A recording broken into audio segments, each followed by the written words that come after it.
Coloco transmitir, listo. Está, para un poquito, ahí, arrancamos.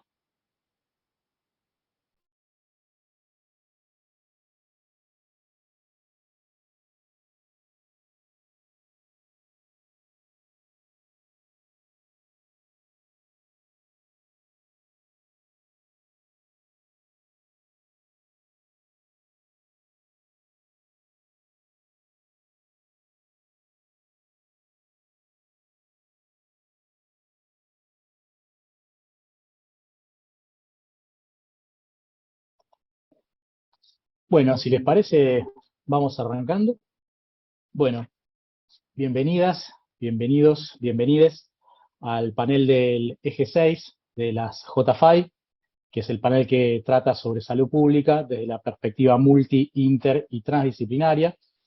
Y bueno, a mí me toca el honor de coordinar este panel, en el cual van a intervenir Soledad Barruti, Marina Lichiri, Mercedes, más conocida como Meche Méndez, y Anabel Pomar, un panel de lujo. Yo ahora en un ratito les voy a dejar en un link, tanto en la plataforma de Zoom como en la plataforma de YouTube, el link de nuestro código de conducta, como para que puedan leer cuáles son los diálogos que nos proponemos en este panel y el tipo de violencias o discriminaciones que no vamos a permitir. Así que les pedimos a quienes están que lo lean, es cortito.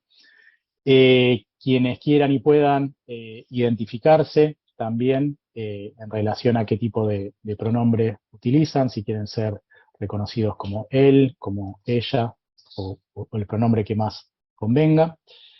Eh, y bueno, la lógica, digamos, con la que vamos a trabajar es cada panelista, tenemos 4 panelistas, va a exponer durante 20 minutos, yo las voy a presentar al principio de cada exposición, y vamos a ir recuperando al final del panel todas las preguntas y todos los comentarios que nos vayan haciendo, tanto en la plataforma de Zoom como en la plataforma de YouTube, con lo cual durante cada una de las exposiciones, quienes quieran ya pueden ir dejando sus comentarios, sus preguntas, sus felicitaciones, lo que quieran, tanto por Zoom como por YouTube.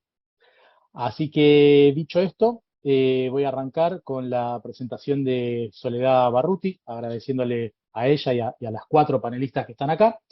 Soledad es periodista y es escritora, ha publicado el libro Malcomidos, cómo la industria alimentaria argentina nos está matando, y también el libro Mala Leche, del supermercado como emboscada. Es directora de la red de periodismo latinoamericano sobre alimentación y territorios Bocado, y es colaboradora en distintos medios gráficos. Bueno, sin más, las y los dejamos con Sole. Sole, muchísimas gracias. Hola, bueno, muchas gracias, gracias por el espacio. Yo voy a, antes anunciar que está mi hijita dando vueltas por acá, a quien también le agradezco la paciencia de este tipo de intervenciones sobre sus mañanas conmigo. Así que aviso porque capaz que hay en algún momento un maullido, un algo. Bueno, nada, eso.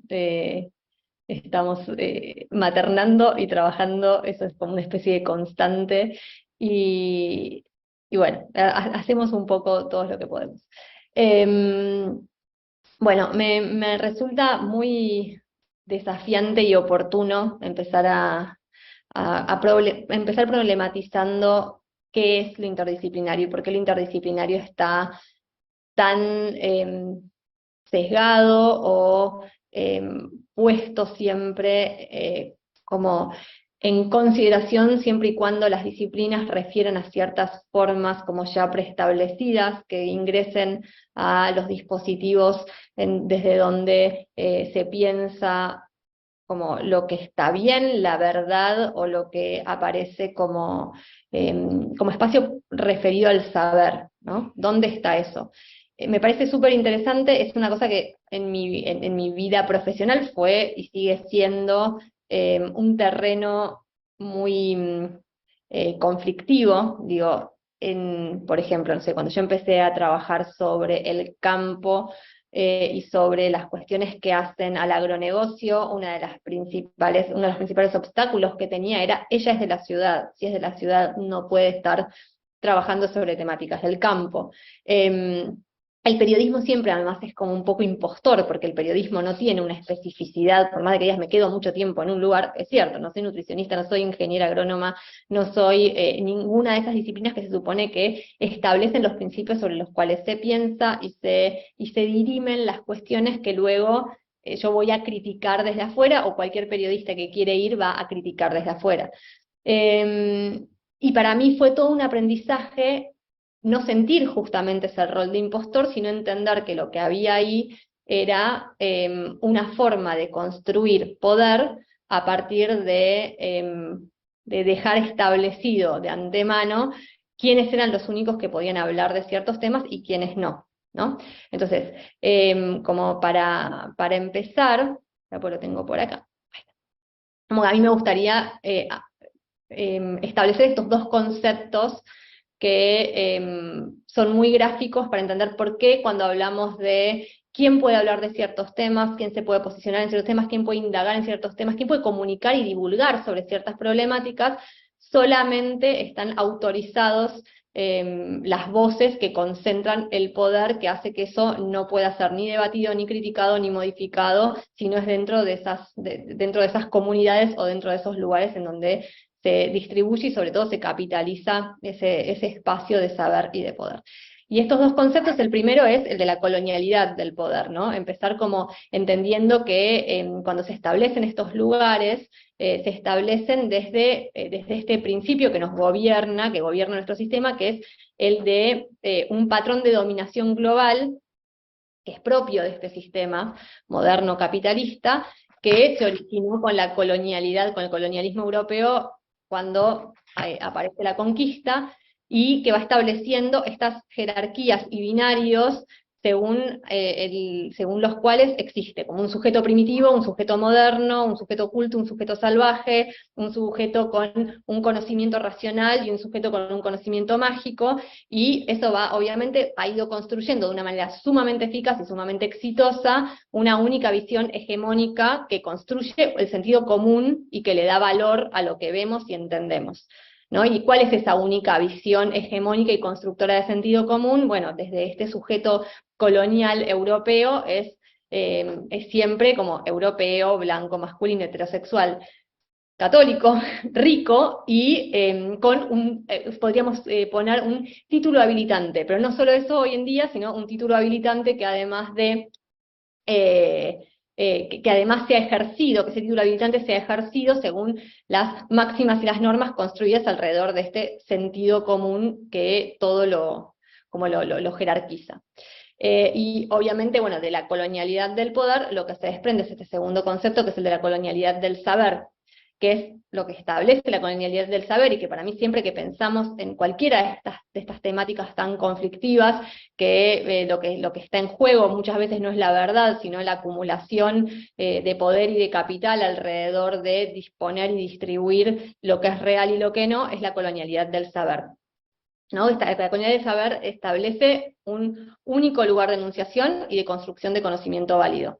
Y ese lugar de enunciación y de conocimiento válido es el que se construye desde la colonialidad del poder. Entonces están uno en relación al otro. Y es como una forma de pensar, saber y conocer que se entiende como científica, que no es lo mismo que sea científica, ¿no? Pero se entiende como científica, entendiendo al método científico, al pensamiento científico y a toda la construcción que se hace a través de ese corpus, que tiene todas sus instancias de validación, como algo que se estrecha, obviamente, siempre alrededor, o sea, no estamos hablando de la ciencia como el problema, sino de utilizar eso como la construcción de acumulación de poder. Y que, por sobre todas las características, pensado de esa forma, tiene entiende como absoluta la negación de todas las otras formas posibles, ¿no? O sea, hay una sola forma entendida como válida, que es la que se construye en estos núcleos de poder en los que luego se distribuye el conocimiento como una única cosa, que niega todo lo demás y pone a todo lo demás como un lugar de la creencia, en el mejor de los casos, sino como casi hasta un lugar, hoy en día lo que vemos es como hasta un lugar como de lo delictivo, inclusive. O sea, se puede hasta tomar como eso, como que pensar de otro modo distribuir otras formas de acceso al conocimiento, o puede ser hasta tomado como un delito, porque la idea de que haya una única forma de pensar, que sea la que conserve estas formas hegemónicas del poder, han ido volviéndose cada vez más violentas. Entonces no es que hay una persecución muy clara a que puedan ingresar otras formas de conocimiento, de debate, de problematización de lo que hoy en día rige al mundo. En el agronegocio es como clarísimo, esto se ve, o sea, tanto en la utilización de todas sus prácticas, que son destructivas para la vida como en todos sus estratos, pero siempre parecen justificadas porque dentro de sus métodos de creación y validación de pruebas están dadas como por buenas. Entonces, para mí, siempre todo tiene que ser pasado por esos dos tamices, el de la colonialidad del poder y el de la colonialidad del saber. Si no, estamos como una y otra vez corriendo la coneja de qué es verdad y qué es mentira, que básicamente es algo que se impone desde los lugares donde eso se sistematiza, ¿no? Como con toda la arbitrariedad que eso conlleva. Y cuando no hablamos desde ahí, cuando estamos discutiendo dentro de los mismos términos, lo que termina pasando es que muchas veces perdemos nuestro capital de entendimiento, de conocimiento, de inmersión, de saber y de divulgación de un montón de problemáticas para tratar de darle rigor de verdad a eso que estamos enunciando, porque pasado por el tamiz de la colonialidad del saber nunca va a tener ese cariño, nunca va a ser ungido ni como verdad, ni como realidad, ni como nada. Para mí, ingresar a estas formas como de entendimiento de cuál es la realidad que de alguna manera con mi trabajo estaba intentando comunicar, fue sumamente revelador, tranquilizador y genera como un lugar como de mayor libertad para el trabajo. O sea, no hay un debate real y genuino. Hay una forma de cerrar cualquier forma de debate, justamente porque es parte de sostener esta colonialidad del saber, de que tengo otras cositas. Bueno, y entonces en ese sentido, ¿qué es lo que aparece? Bueno, aparece el periodismo como algo que es sumamente disruptivo, porque el periodismo entra por otro lado, no entra como a charlar dentro de estos lugares de categorización y demás, y puede darle, sobre todo para quienes están por fuera de este esquema, que es la sociedad en general, que si bien está intervenida por estas dinámicas, entonces aparece, no sé, estás hablando de comida, y aparece una persona vestida de ambo blanco con un título de nutrición, y pareciera que está como más validada, y la sociedad le genera esto, porque obviamente es la construcción de la epistemología que nos rige, ¿no? O sea, nosotros estamos todos regidos por esta misma forma de educación y de respeto por estos saberes expertos que parecen como completamente inviolables e incorrompibles. Pero el periodismo tiene esa posibilidad de replicar y aumentar otras voces que están silenciadas, entonces, o que están silenciadas o que están por fuera de estos espacios hegemónicos. En ese sentido, me parece que el periodismo hace mucho porque lo interdisciplinario esté ahí de una manera como más potente. Y creo que cada vez es mayor la posibilidad de la información de permear, porque estamos ante una situación de época completamente catastrófica. Entonces, ante la catástrofe innegable que son nuestros cuerpos y territorios completamente destrozados por sostener estas formas coloniales de vivir y de producir, de comer y de existir, mostrar un poco la realidad hace que sea algo bastante eficaz.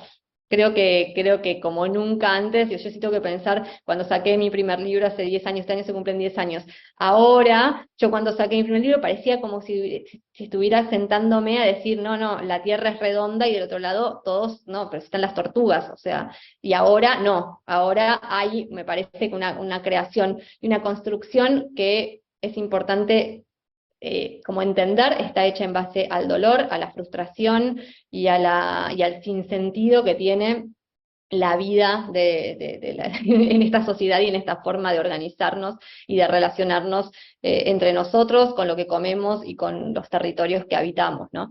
Es muy tremendo. Ahora esta semana creo que fue que salió la OMS diciendo que la enfermedad más extendida acá en los próximos años va a ser la depresión. O sea, estamos como viviendo como con una falta absoluta de sentido y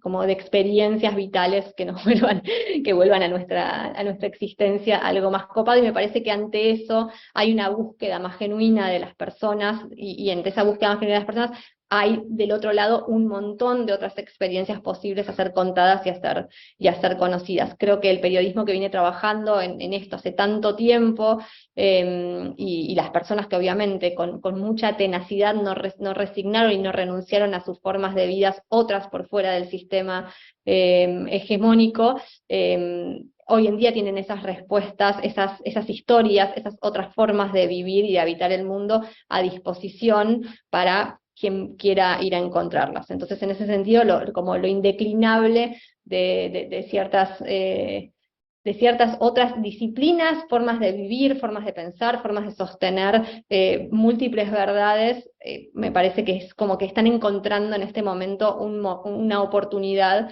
que antes no existía. Y yo quería hablar, o sea, esto es como, bueno, nuestros trabajos, nuestras formas humanas de organizarnos, de pensarnos, de sostener y de poder posicionarnos a pesar de que haya un sistema que por otro lado con mucha violencia, mucha agresión y cada vez como con más presión quiere deslegitimar todo esto, ¿no? Entonces está, bueno, eso como nuestra construcción. Ahora me parece que también dentro de quienes queremos habitar esto de transdisciplinario y diversificado y enriquecido nuestros pensamientos, a mí por lo menos lo que más me interesa últimamente es ampliarlo y buscarlo en lo más que humano. ¿Y a qué me refiero con esto? A que son cada vez más, me parece, las historias, los apoyos y las búsquedas que tenemos que poder hacer por fuera de nuestras disciplinas también, animándonos a pensar por fuera de estas categorías que humanamente también nos han ido haciendo construir nuestras formas de poder, de sostenernos, de explicarnos y de contar el mundo. Y en esta invitación por fuera del humano entran un montón de otras experiencias posibles que a mí me parecen cada día más urgentes de tomar, ¿no? Desde pasar tiempo con los árboles y empezar a ver en lugares, en territorios recuperados, pero también en territorios diezmados, qué es lo que pasa ahí y cuál es la información que sale de ahí, cuál es la información que sale de la tierra, cuál es la información que sale del clima cambiando, de los lugares que se recuperan y los lugares que no están en este momento pudiéndose recuperar. Contar esas historias para mí se volvió una forma de salir de esta forma, sino de replicarnos una y otra vez a nosotros mismos, y para mí es una invitación como a enriquecer esto de otro modo, ¿no? A evocar todo lo que está también buscando expresarse, buscando dar sentido a nuestras vidas, buscando florecer de la misma manera en la que quieren florecer tantos pueblos oprimidos. O sea, hay pueblos oprimidos y hay territorios enormes con todas sus diversidades que están oprimidas al mismo nivel. Entonces, ¿cómo podemos cada uno desde su lugar empezar a encontrar esos lugares de escucha y de comunicación y sobre todo de volver como a esa interrelación que es tan obvia, ¿no? O sea, si queremos salir del tiempo de la química para pasar al tiempo de la biología, como decía Marie Robin, tenemos que poder volver a escuchar a la Tierra. Y muchas veces pasa que la Tierra queda como una especie protagonista secundario, cuando en realidad lo que estamos viendo es que muchas veces no tenemos ni idea, ¿no? A mí yo cada vez tengo más preguntas y cada vez tengo menos respuestas sobre muchísimas cosas, y esas preguntas a lo que me llevan es a poder abrirnos a estas otras voces que me parece que siempre deben encontrar un lugar. Quienes mejor expresan esas otras voces son las personas desde los territorios y en los territorios, por eso para mí cada vez más, es más interesante y urgente escuchar y replicar voces de indígenas, de campesinos, de campesinas, de personas que están en la tierra, que no la abandonaron y que no perdieron esa comunicación, esa capacidad de expresar lo que pueden los ríos, de esa capacidad de expresar lo que son las montañas, ¿no? De hablar con estas otras otredades que en nuestra forma de ver y de pensar, a la que nos han llevado, producto de tantos años de colonialidad y tantos años de educación puesta al servicio de la explotación de todo lo otro declarado inerte como mundo. Nada, tenemos la obligación de algún modo de revelarnos. Y ese cómo muchas veces aparece muy difícil, y pareciera hasta como muy críptico, muy abstracto y muy volado lo que estoy diciendo, pero en la medida en la que le empezamos a hacer lugar y a ser parte, yo creo que es mucho más lo que podemos llegar a enriquecernos que lo que tantas veces tratamos de hacer desde lo más genuino, como dándole voces, reproduciendo nuestras voces y tratando de que encuentren más espacio, ¿no? No sé si se entendió, si quieren después lo profundizo un poco más, pero eso, me parece que tenemos que animarnos a ser territorios de biodiversidad y territorios de diversidad, nosotros y nosotras en todo sentido, que es un momento sumamente desafiante, que es un momento donde como que todos vemos que el abismo está ahí en todos lados, es un abismo muy profundo y muy poderoso, y sin dudas no es peleándonos con esta gente nada más. A mí me encanta pelearme con todos, pero no es solamente pelearnos con esta gente como vamos a encontrar la manera de salir, es volviendo a hacerle un espacio de escucha y de sostenimiento también amoroso y dispuesto a todo lo que hace que esta vida sea lo que es, que viene antes que nosotros y que va mucho más allá de lo que nosotros podamos entender. Y a mí me parece que cada vez hace más falta eso, ¿no? El convocar mientras estamos hablando a los árboles que están a nuestro alrededor, en mi caso en Buenos Aires, a todos los ríos que están tapados por el cemento, intubados y ahí preservados por el gobierno de la ciudad. O sea, tenemos que poder volver a establecer esos diálogos como parte de esta interdisciplina a la que queremos abrir. Eso solo, gracias. Bueno, Sole, muchísimas gracias. Clarísimo. Me trae reminiscencias un poco de lo que en general siempre escribe Donna Haraway, ¿no? Esta idea del pensamiento tentacular, ¿no? Antiespecista, animalista, poder conectarse, digamos, con otros y otras, no solamente humanas. Sí, totalmente. Hay muchos, para mí, que es como muchas tradiciones que lo vienen diciendo desde antes. Donna Haraway lo puso de la mano de la ciencia y de la mano de libros hermosos, como quedarse con el problema, que eso también es algo que nos cuesta mucho. Pareciera que de nosotros viene a hacer la crítica a todo este sistema y también encontrar las soluciones, y muchas veces las soluciones no son tan fáciles. O sea, podemos encontrar que hay un montón de cosas que por obvias razones y ya se sabe, es mejor la agroecología que el agronegocio, no hay dudas de eso. Ahora, ¿cómo vamos a llegar a eso? ¿De qué manera? ¿Cómo podemos construir una sociedad que sea más empática, más disponible, más copada? Eso no tenemos ni idea. Entonces también quedarnos en el problema y saber que en ese quedarnos en el problema no estamos solos, ni siquiera estamos solos entre humanos que queremos hacer cosas mejores, porque si no es un espacio como que se va cerrando en sí mismo. Bueno, muchísimas gracias de nuevo. Gracias además por remitirte a los 20 minutos perfecto, clavados. Ahí van llegando los primeros comentarios por YouTube. Qué lujo de panel. Todas mujeres que admiro. Escuchando y aprendiendo.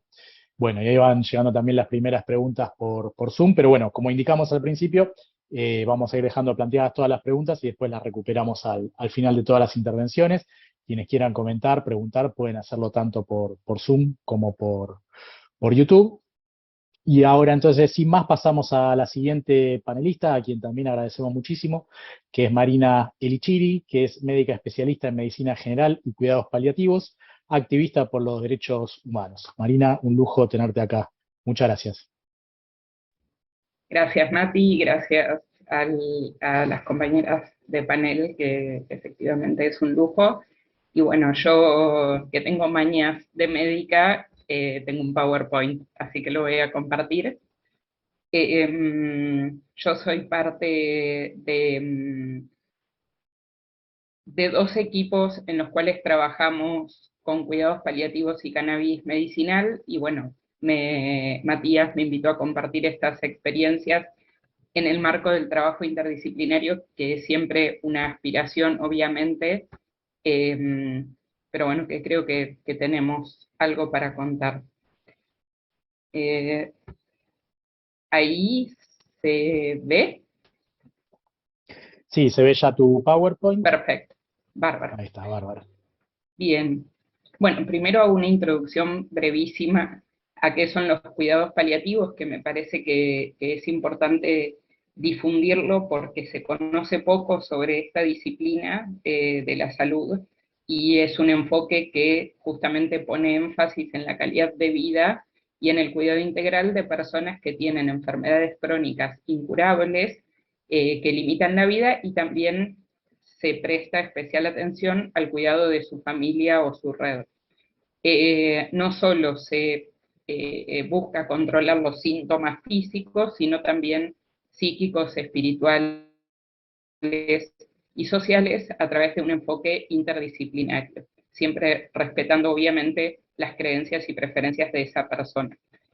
Es importante tener en cuenta este enfoque porque hoy en día sabemos que las enfermedades más notorias y las más estudiadas y las que más preocupan habitualmente, si bien venimos de una pandemia obviamente, son las enfermedades crónicas, incurables, como pueden ser la insuficiencia cardíaca avanzada, el cáncer, las enfermedades oncológicas, que también son cada vez más frecuentes, enfermedad renal avanzada, síndrome de inmunodeficiencia adquirida, enfermedades neurológicas degenerativas, reumatológicas, etc. Una breve mención del marco legal, porque hace muy poquitos meses se sancionó la Ley de Cuidados Paliativos, afortunadamente, que busca promover el acceso a los cuidados paliativos. Se sabe que a nivel mundial entre un 80 y 90% de las personas que requieren cuidados paliativos nunca acceden en el mundo.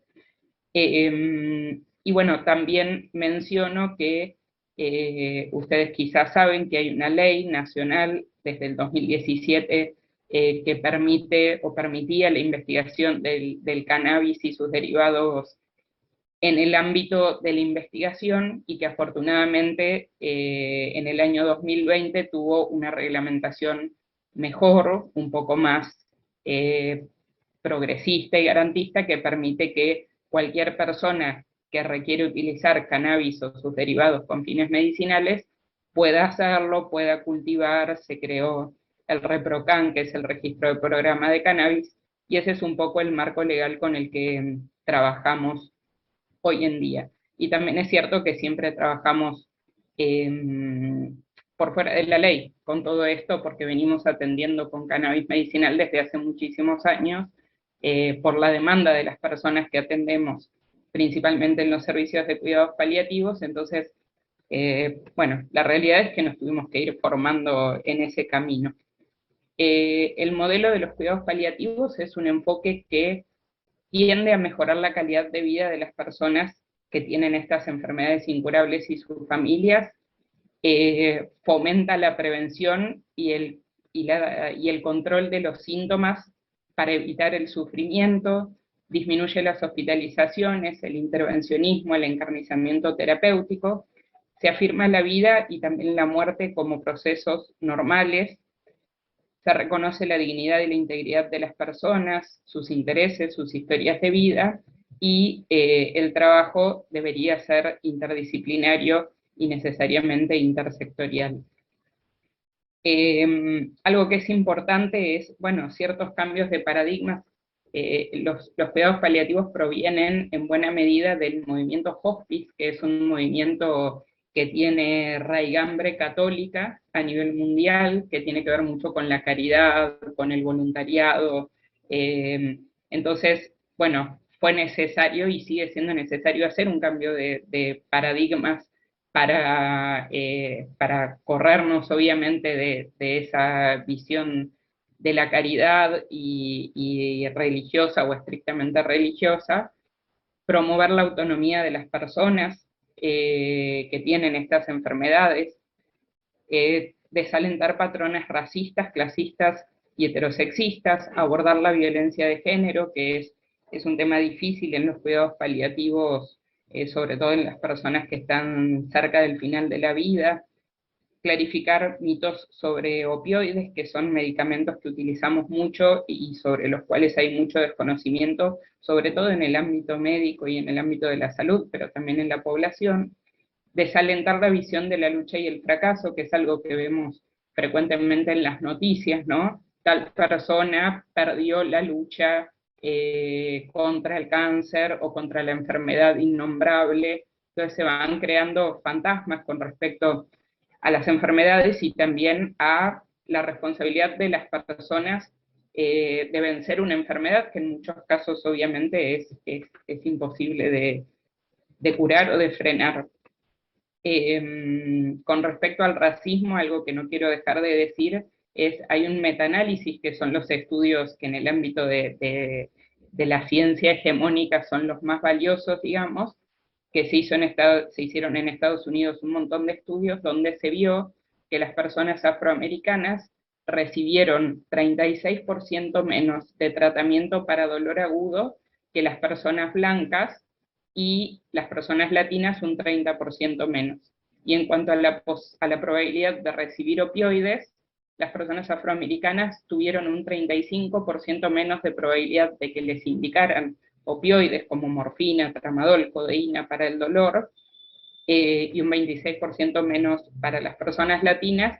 Esto obviamente basado en el racismo, en los prejuicios, y esto da cuenta de barreras al acceso del tratamiento para el dolor, que debería ser, es un derecho fundamental, y que está totalmente sesgado por el racismo, por el clasismo, por el cis heterosexismo del sistema médico y de salud. Bueno, y también menciono que, así como hacen daño de todas las formas posibles, desde Estados Unidos también se ha fomentado mucho el mito de que los opioides son malos y adictivos, porque en Estados Unidos efectivamente hay un problema de salud grande con respecto al consumo problemático de opioides, que no existe afortunadamente en la Argentina. Entonces, bueno, como se hace mucha propaganda estadounidense en contra de los opioides o limitando el acceso por este problema de salud que hay allá, acá culturalmente se ha difundido que son algo malo, y bueno, son totalmente necesarios en ciertas situaciones. Yo trabajo en el Hospital Rofo, donde se intenta tener un abordaje interdisciplinar. No solo hay médicos y enfermeras, también hay trabajadoras sociales, arteterapeuta, médica acupunturista, hay voluntarias y voluntarios que hacen reiki, psicología, cuencos, atendemos con cannabis. Hay muchos dispositivos de atención grupales, familiares, multifamiliares, y yo creo que es un enfoque distinto del tradicional médico hegemónico. Sin embargo, tiene las dificultades de las estructuras hospitalarias, de las instituciones, que no siempre permiten que esa interdisciplina sea, la verticalidad, que sea tan accesible. Y después quiero terminar contando la experiencia del equipo público de cannabis medicinal de San Vicente, que me parece que es un modelo de salud que hemos estado construyendo junto con la comunidad en estos últimos años, desde el 2019, y que me entusiasma mucho. Es un equipo donde hay una trabajadora social, somos 2 médicas, un psicólogo social, y ahora se sumó Miriam, que es administrativa. No tenemos jefa ni jefe, funcionamos de manera horizontal, con una participación recontra fuerte de la comunidad en el diálogo, en la toma de decisiones. Hacemos asistencia, docencia, todo lo que podemos de investigación, actividades comunitarias, talleres para usuarios. Bueno, y no quise dejar de mencionar la historia de precarización, porque desde que empezamos trabajamos con contratos que se renovaban de manera mensual por muy poca plata, y ahora hace 2 meses se provincializó el hospital y pareciera que un poquitito va a mejorar la situación. Con cannabis, ¿qué síntomas podemos controlar o tratar? El dolor, que muchas veces mejora significativamente según el origen, las náuseas y vómitos, por ejemplo, por quimioterapia, el apetito, el sueño, la espasticidad, la epilepsia, los tics, depresión, ansiedad, en algunos casos esquizofrenia, condiciones del espectro autista. O sea, como ven, por ahora el enfoque del cannabis es también el de mejorar la calidad de vida y controlar síntomas. Si bien hay estudios preclínicos que se están haciendo con respecto a las posibilidades de curar o intentar curar ciertas enfermedades, por ahora lo que se sabe del cannabis es que sirve para mejorar síntomas y la calidad de vida. La historia del programa de San Vicente es muy particular porque es un pueblo o una ciudad pequeña de la provincia de Buenos Aires, donde hay una trayectoria de muchos años de activismo canábico, de personas usuarias de cannabis medicinal, de familias de niñas que utilizaban cannabis medicinal por epilepsia o por condiciones de su salud mental severas. Y también personas adultas usuarias con distintas condiciones de salud. El activismo importantísimo que llevaron adelante organizaciones y activistas independientes llevó a que se sancionara una ordenanza en el 2019 que fue incluso mucho más de avanzada que la ley nacional que estaba vigente. Yo creo en parte porque el Consejo Deliberante no sabía bien lo que estaban aprobando, que es algo que a veces ocurre, y dentro de esta ordenanza que se sancionó, que incluso preveía la creación de un registro local de usuarios de cannabis medicinal, cuando todavía no existía eso a nivel nacional, también se crea un programa de usos de cannabis medicinal. Pero nadie sabía bien qué iba a hacer eso, entonces nos convocaron a Romina Montiel y a mí, que somos las 2 médicas del Rojo, justamente paliativistas, y veníamos trabajando con cannabis, a Connie Canali, que es trabajadora social y que era parte de una organización de usuarios de cannabis de San Vicente, y al Chino Maciel, que también era parte de una organización de cannabis medicinal local. Entonces fuimos creando esta experiencia en conjunto, en diálogo y casi diría que en respuesta a las necesidades que tenían las personas activistas y usuarias de cannabis medicinal en la localidad, y después en función obviamente de nuestros intereses y de nuestras capacidades, fuimos desarrollando distintas líneas de trabajo con el objetivo de brindar atención interdisciplinaria, comunitaria e integral de las personas que requieren cannabis medicinal o que lo solicitan, y también promover actividades de prevención, promoción y atención, educación e investigación. El primer año fue el gran tema en San Vicente, fue, bueno, atendíamos personas, les decíamos, sí, por esa enfermedad, esa dolencia que tenés, podrías utilizar cannabis, ya sea en forma de aceite de cannabis o en forma vaporizada, o de otras maneras posibles, y las personas me decían, bueno, pero ¿de dónde lo saco?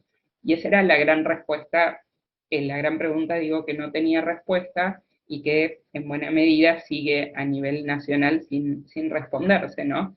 O sea, estaba el permiso para utilizar cannabis medicinal, pero no estaba la fuente para acceder de manera segura y de manera rápida, porque en general son personas que tienen dolor o que tienen enfermedades con síntomas muy severos y que en muchos casos no tienen el tiempo para cultivar, producir su aceite o no tienen la tierra. Entonces, en ese momento la respuesta vino de parte justamente de las organizaciones y activistas que habían logrado la sanción de la ordenanza, que dijeron, bueno, nosotros podemos colaborar, hacemos aceite para nosotros, para nuestros hijos, hijas, para nuestras familias, le regalamos muchas veces a vecinas o vecinos que lo necesitan, podemos a las personas que se atienden en el programa brindarles solidariamente aceites o lo que necesiten.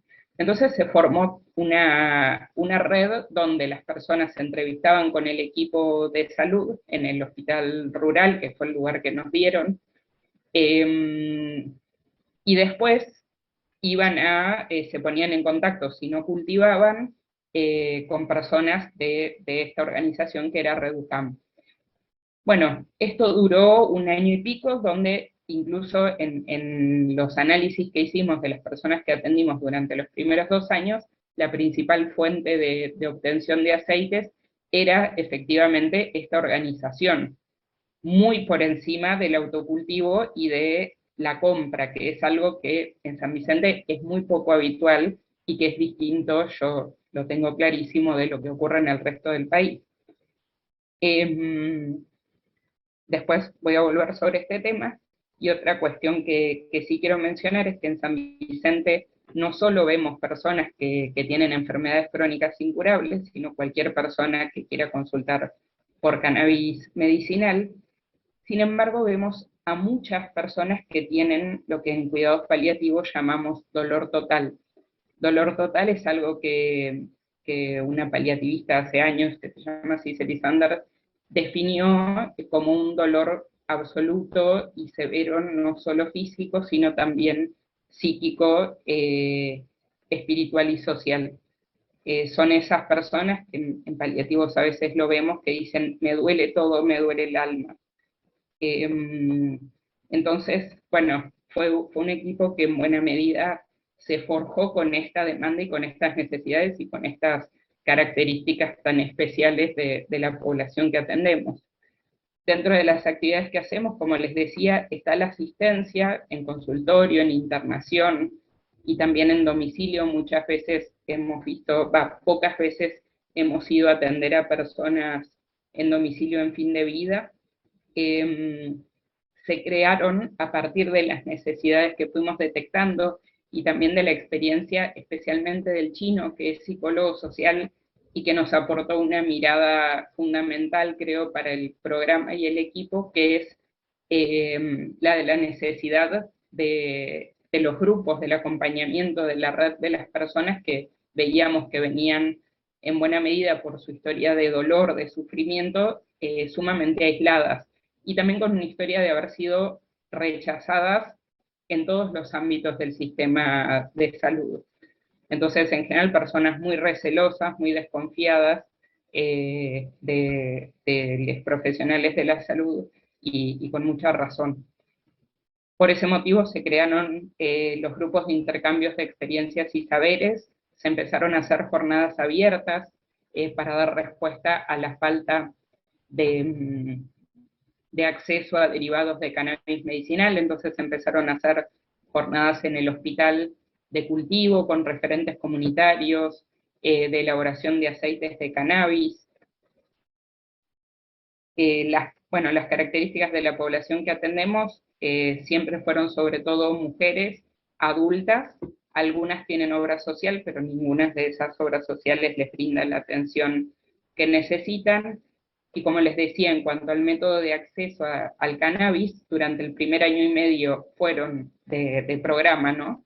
Fueron las organizaciones de cannabicultores, y ahora son el autocultivo y justamente estos grupos de intercambios de experiencias y saberes.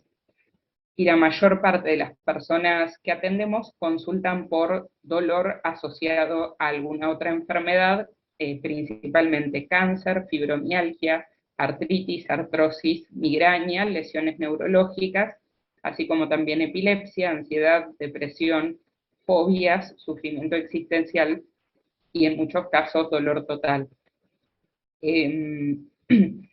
Algo que me parece importante y la razón por la cual traigo esta historia del programa de cannabis a esta jornada es porque el cannabis propone un cambio de paradigma importante con respecto al paradigma tradicional médico o de la salud, ya que en este caso, en el caso del cannabis, el conocimiento proviene de la comunidad usuaria y no de los médicos, que somos quienes aprendemos y quienes aprendimos en estos años. No hay una bala de plata, afortunadamente, que es lo que buscan los laboratorios farmacéuticos. No hay una molécula que puedan sintetizar y que sea la única, la mejor, infalible y la solución definitiva, sino que hay algo que se llama efecto séquito, que es digamos, una sumatoria, una sinergia de los cannabinoides y los terpenos de la planta que mejoran en un montón de aspectos la salud y la calidad de vida de las personas, muestra beneficios de construir en comunidad y no de resolver en un consultorio, permite acceder a la medicina, a la planta y a sus derivados cultivando en su casa.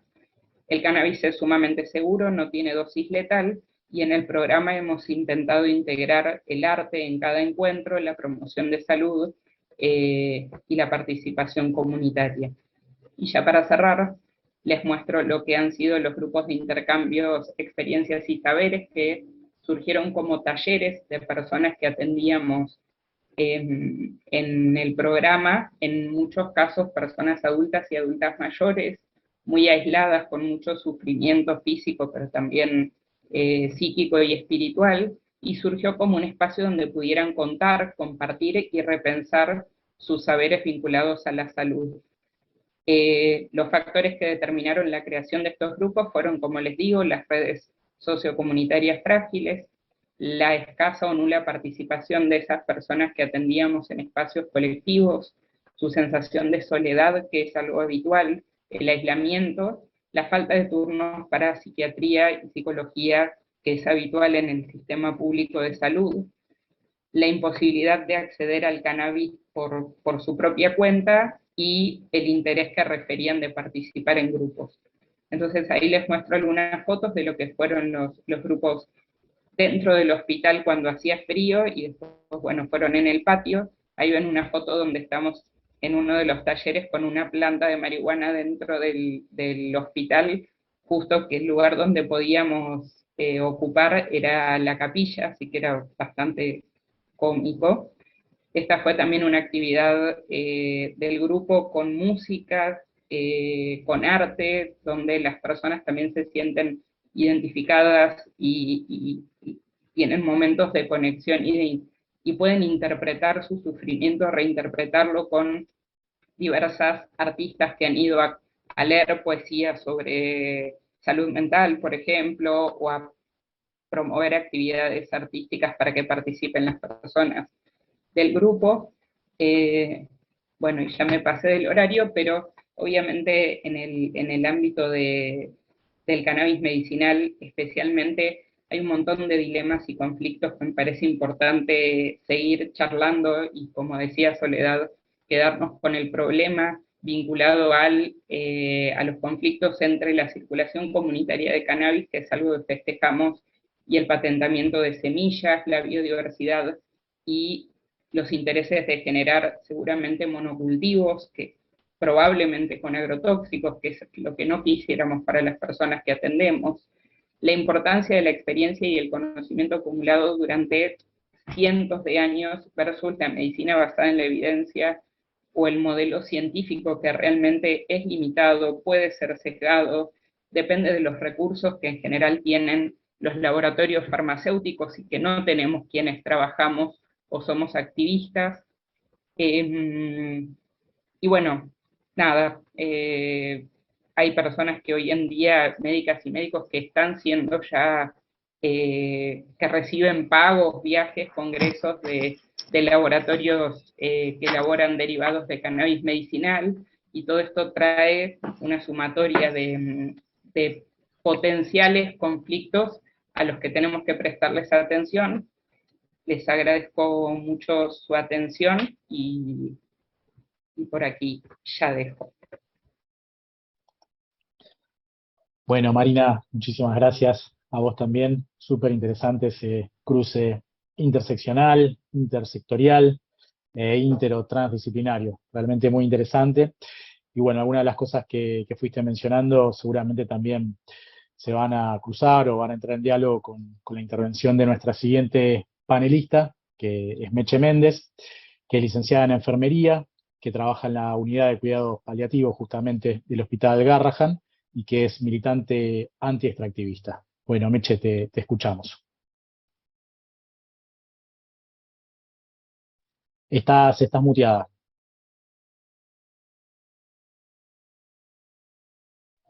Ahí está. Ahí sí. Sí, ahora sí, Ahora sí. perfecto.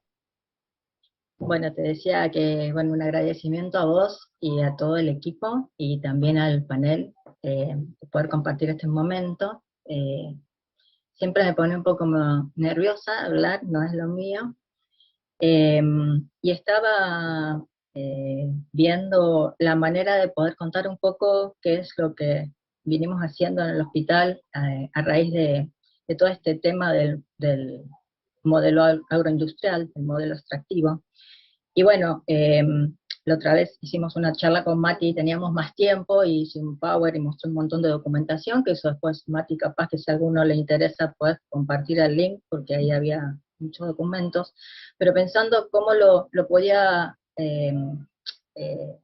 hablar o presentar, nada, mirando papeles, encontré una carta que le escribí a Anto,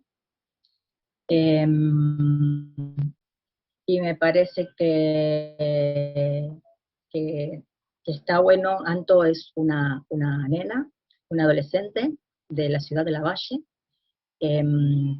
Lavalle es una ciudad tomatera en Corrientes, y donde hubo en el año 2011, 2012, y posteriormente Antonella en el 2021, 3 niños que fueron afectados por agrotóxicos, de los cuales 3 fallecieron.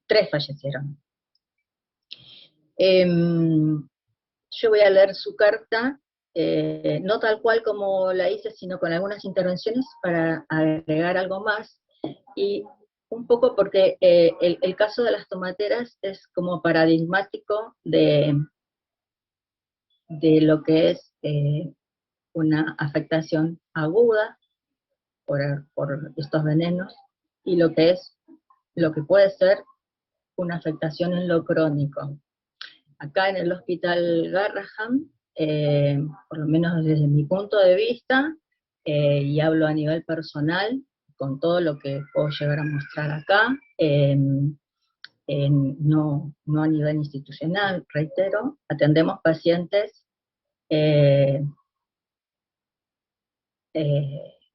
intoxicados de manera aguda, en algunos casos, pero creo que lo peor son los que sufren esta contaminación y que no se ve, y que se terminan enfermando, y uno termina atendiendo la enfermedad. La voy a comenzar a leer. Quería dedicarle esta charla, por lo menos en lo personal, a Jorge Rulli, un inspirador para mí, un motor que en la década del 90 empezó a quitar el velo a todo esto que ya se veía que empezaba a pasar en nuestros territorios. Así que me abrazo para él. Y contarlo también a través de la carta de Anto, porque todo el daño que está pasando con este modelo extractivo le pasa a la naturaleza, porque somos naturaleza, y bueno, y las personas a las que les pasa tienen historias, tienen una biografía que queda quebrantada con esta enfermedad que en muchos casos se podía prevenir. Tienen miedos, tienen sufrimiento, tenían sueños y en muchos casos terminan dolando. Esto fue escrito el 29 del 4 del 21 y comienza con una cita que por lo menos se le atribuye a Andrés Carrasco, que dice: ¿qué más vamos a tener que demostrar? Me acabo de enterar, y no por anunciada, tu muerte causa menos tristeza, dolor o impotencia. Apenas adolescente y tuviste tanto que sufrir, nunca sabremos cuánto en tu corta existencia. Sabes, Santo, que no suelo escribir mucho, tampoco lo hago muy bien. Solo escribo cuando el corazón está muy roto. La pena es muy grande y cuando considero que lo que tengo que decir vale más que el silencio. Aunque, ¿sabes? También siento que se me acaban las palabras para lograr que los que tienen que escuchar, escuchen y también hagan.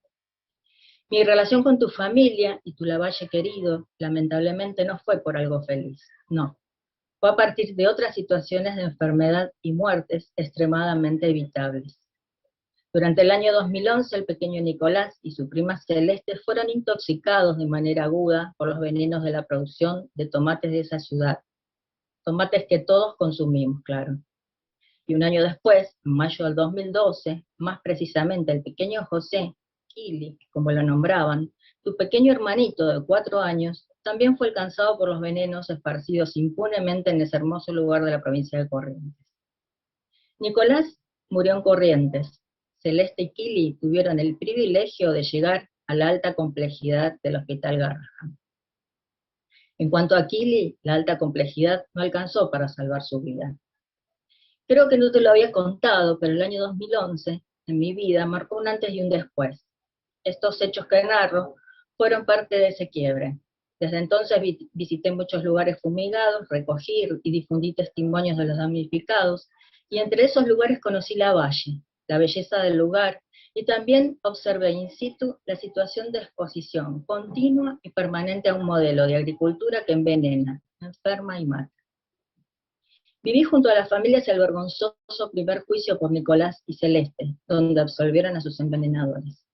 Y fue desde ese 2011 que me propuse intentar hacer un humilde deporte desde el lugar en el que me desempeño, como bien sabes, como enfermera desde hace casi 3 décadas, para visibilizar y difundir este ecocidio a cuentagotas, agudo y crónico, en el que los gobernantes de turno nos han inmerso, y en donde la infancia, no tengo dudas, es una de las víctimas principales, enfermando y muriendo en territorios cada vez más agonizantes, producto de estas industrias sucias. Vos, Santo, ni habías nacido, pero un tal Lawrence Summers, vicepresidente del Banco Mundial, sostuvo y propuso hace ya unas décadas que verter los residuos tóxicos en áreas donde la gente ya tiene vidas más cortas no preocupaba a nadie. Lo hicieron, lo hacen y no se equivocó, claro. Y te contaba precisamente desde ese año emblemático para mí, 2011, insistimos con la Junta Interna de ATE, una junta interna que tiene distintos profesionales dentro del hospital, desde trabajadores, empleados, bioquímicos, esto lo aclaro también por esta cuestión interdisciplinar, ¿no? Fue a través de la Junta Interna de ATE que consensuamos traer al hospital las voces de los damnificados y de los profesionales comprometidos con la salud y el cuidado del ambiente. Profesionales de distintos ámbitos académicos muy reconocidos explicaron de manera clara y generosa por qué es indispensable a esta altura de las circunstancias asociar la situación ambiental a la salud de los territorios e indefectiblemente de las personas que habitamos. Y dentro de los compañeros que han venido y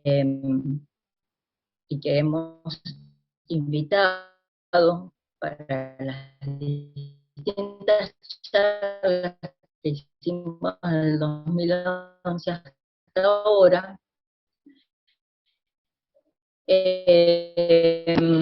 fueron muchísimas disciplinas distintas, desde abogados, importante escuchar lo que les pasa, docentes, periodistas, biólogos, filósofos, antropólogos, profesores, y fueron charlas abiertas para que la gente también, que no pertenece al ámbito académico, pudiera venir a escuchar. Y todas esas disciplinas sí tenían algo en común, en decir que este modelo extractivo que nos atraviesa desde hace 3 décadas nos está enfermando, nos está matando y está dejando la tierra devastada. Y por ejemplo insistimos no una, sino varias veces en la necesidad de instalar en el Garrahan, a todo esto me refería cuando en la otra charla, que si ustedes desean, Mati puede pasar el link, están todos los documentos, instalar en el Garrahan un laboratorio público, accesible y gratuito, sin conflicto de intereses, de pesquisa de tóxicos ambientales relacionados a los modelos de producción. La primera nota la entregué junto con el doctor Damián Marino de la Universidad Nacional de La Plata, que él generosamente trajo una nota firmada por el decano.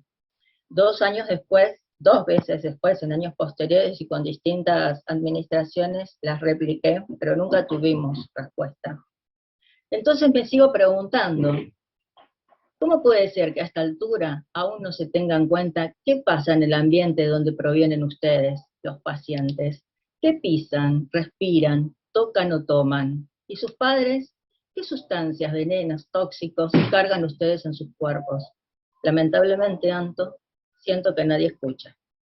Siento que se me acaban las palabras, siento también que se me acaban las estrategias. ¿Será tanto que los sillones que ocupan muchos de los sordos son demasiados mullidos y que por más posgrados en ambiente que tengan, o cargos en sociedades científicas o departamentos hospitalarios con muy buena prensa, nunca abandonaron su comodidad para probar pisar el mismo suelo que pisan ustedes, ni respirar el mismo aire que respiraron ustedes, o tomar del mismo agua que lo tomaron ustedes? Tal vez así sí tomarían otras decisiones.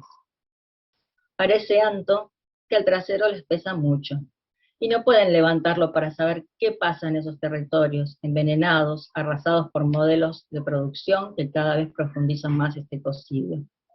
Me pregunto, Anto, ¿qué diferencia hay entre los habitantes, pacientes de esos territorios, que ya casi su daño ocupa la integridad del país, y los ratones de Seralini, o los embriones de Carrasco, o los sapitos de las Manovich?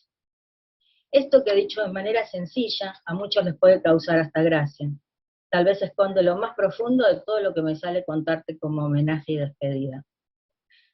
¿Sabés que en estos días en Córdoba se anunció que nuevamente los niños, todos los estudiados por el equipo de la doctora Delia Yaza, quien estuvo 2 veces en el hospital compartiendo gentilmente sus investigaciones, tienen daño genético en relación a las fumigaciones a las que estuvieron expuestos? No vas a creer si te digo que a nadie se le movió un pelo. Increíble el nivel de indiferencia de quienes deberían decir y hacer sobre el tema, y no solo colgar un comunicado en sus portales, sino hacerlo de manera más explícita y contundente. Y te podría agregar ahora, Anto, ¿sabes que ahora, nomás en 2023, el doctor Damián Berseñas y su equipo publicaron un trabajo donde sostienen que vivir cerca de pueblos fumigados, de las fumigaciones, aumenta la posibilidad de contraer cáncer? Y otra vez a nadie se le movió un pelo. De paso, aprovecho para invitar al 17 de mayo, que va a venir el doctor Berseñasi a una nueva charla, ya lo vamos a estar difundiendo, a presentar esta investigación, y también vamos a contar con la presencia de Anabel, posiblemente, ojalá. Y voy a continuar con esta carta, que dice: sin duda, Anto, el llamado menos esperado fue a principios del 2020. Ahora vos, la hermana de uno de los pequeños que fueron emblema de lucha contra ese modelo tóxico, eras derivada por una enfermedad grave, oncológica. Y no voy a hablar de nada relacionado a tu asistencia, no sea cosa que muchos de los que no se les mueve un pelo desde lo ambiental me acusen de revelar cuestiones que tienen que ver con el ámbito de la privacidad. No lo hago nunca y no lo haría por respeto a vos y tu familia, no por ellos y su hipocresía, claro está. Aunque sé que te lo dije, te lo repito ahora. A pesar del dolor, como siempre me pasa, disfruté mucho, sí disfruté, el privilegio de poder conocerte, acompañarte y atenderte en momentos tan difíciles por los que tuviste que pasar, y como siempre aprendí tan bien de vos y de la Leona de tu mamá. Gracias por eso.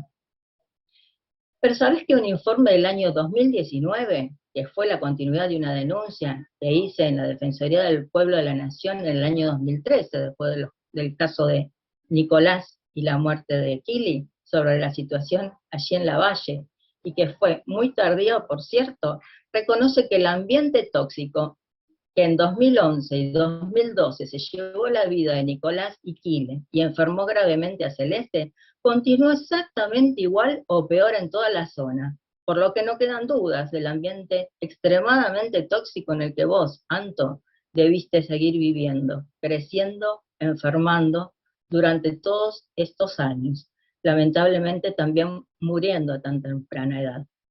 Parte de eso que dice la Defensoría de ese informe en territorio, dice lo siguiente: la incidencia de la exposición a agroquímicos en la salud de la población es intuida por las autoridades, que la vinculan al alto número de vecinos que padecen cáncer y malformaciones congénitas. En relación a ello se destaca que en solo una semana la municipalidad ha debido costear los viáticos de aproximadamente unas 60 personas para que éstas accedan a atención oncológica en la ciudad de Corrientes, ubicada a unos 200 kilómetros, ya que en los establecimientos más cercanos no cuentan con disponibilidad para tal asistencia.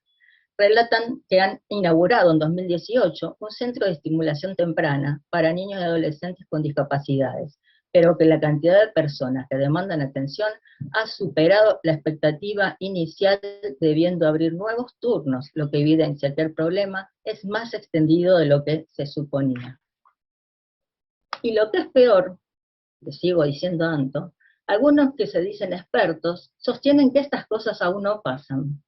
Muchos sostenemos que el futuro ya llegó hace rato, solo basta con poner el oído a los damnificados, pero si no creen en eso, también hay muchas publicaciones que lo sostienen. Nadie duda que hay que atender la enfermedad una vez producida. Vos comprobaste esto por sí misma poniendo tu cuerpo. Pero también sé que tanto vos como todos los niños de tu lugar y de tantos otros deberían gozar del derecho de no ser expuestos de manera crónica y o aguda a esos venenos, y que a esta altura, además de exigir que se dejen de utilizar, deberíamos saber qué, cuáles, cuánto aportan sus cuerpos, qué daños están produciendo, y también saberlo para poder prevenir posibles daños a futuro. Es inexplicable que en semejante contexto las investigaciones solo apuntan a tratar la enfermedad. Te dije, Anto, que se me acaban las palabras, y al menos por ahora, hasta que el dolor afloje, también las estrategias para poder seguir junto a otros esta lucha de oídos sordos. Solo me resta agradecerte por tus sonrisas, por tus tímidas palabras, por tus hermosos dibujos y flores artesanales que atesoraré por siempre. Y no tengo dudas de que cuando la tristeza afloje, se transformará en lucha nuevamente. Siempre te hablaba de la importancia de observar las emociones, ¿te acordás? Te prometo seguir exigiendo la justicia que aún no hubo por la muerte tan temprana de tu amado Kili. Acá también un paréntesis, porque ese juicio que tiene, esa muerte, que ya tiene crimen, que tiene 11 años de impunidad, iba a comenzar el 18 de abril de este año y fue vergonzosamente suspendido, y empezamos a visibilizar otra vez esta situación de lo que ha pasado en Lavalle y esa impunidad, y bueno, hay nueva fecha para el 1 de junio, así que sería bueno que todos lo podamos visibilizar también para presionar para que de una vez por todas sea justicia. Y aunque el desánimo a veces me gana, y sigo diciendo Anto, seguir insistiendo para que tus otros hermanos, que tanto querés, y el resto de los niños, puedan vivir en un ambiente sano, en el que jugar, respirar o tomar agua no les cueste la vida. Y perdón, Anto, por haber esperado en vano, como tantos otros niños, la llegada de una prótesis que pudiera suplir en algo el sufrimiento causado por la amputación de tu pierna, como parte del tratamiento recibido para combatir la enfermedad. Por último, Anto, ojalá hayas podido perdonar, para irte en paz, la indiferencia de una sociedad que hasta tus últimos días te cerró el camino, de manera literal, para ser trasladada en ambulancia hasta el hospital donde debían atender. transformando una vez más la frase, el interés superior del niño, con la que tanto se vacías de tomar tienen en consideración. Vuela alto, hermosa Anto, ojalá, como le dijiste a tu mami, que imaginabas el después, puedas estar finalmente junto a Kili, él tocando la guitarra y vos el ukelele, libres, sin dolor, sin sufrimiento e indiferencias varias. Quiero, deseo, necesito imaginarlos así, porque la realidad es casi inimaginable. De eso. Esa nota yo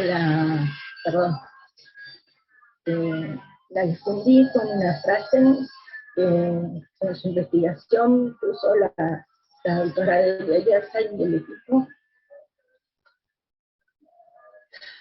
donde dice que la salud de la sociedad puede ser jugada por la salud de sus niños.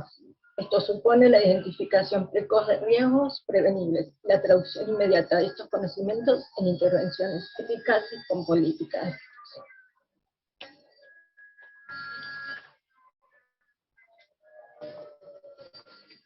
Gracias.